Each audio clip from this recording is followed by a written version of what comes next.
తెలుగు వాళ్ళ పార్టీ అంటే ఎలా ఉంటుందండి, మస్తు మజా ఉంటుంది కదా. మా యూనిట్లో ఏమో అందరూ హిందీ వాళ్ళే.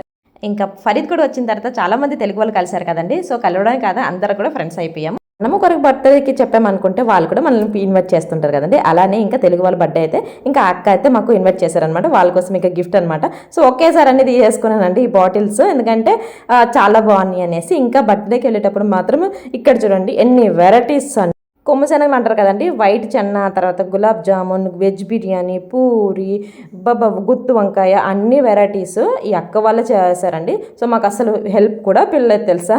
సో ఇద్దరు కలిసి చేశారంట. ఇంకా పిలుచుంటే బెటర్ అనిపించింది, ఎందుకంటే ఒకరికొకటి హెల్ప్ చేసుకుంటే కదండి ఏదైనా పార్టీ అనేది అవుతుంది. బ్లూ కలర్ డ్రెస్ వేసుకుంది కదా, తినే బర్త్డే పాప శ్రీకాకుళం వాళ్ళదేనండి బర్త్డే పార్టీ. సో ఇంకా బర్త్డేకి ఆ రోజు అయితే 8 అయిపోయింది, ఎందుకంటే మాకు వెల్ఫేర్ ఉండేది, రావడం కూడా చాలా లేట్ అయిపోయింది అనమాట. ఇంకా తెలుగు వాళ్ళందరం లాస్ట్ కూర్చొని తినేస్తున్నాం.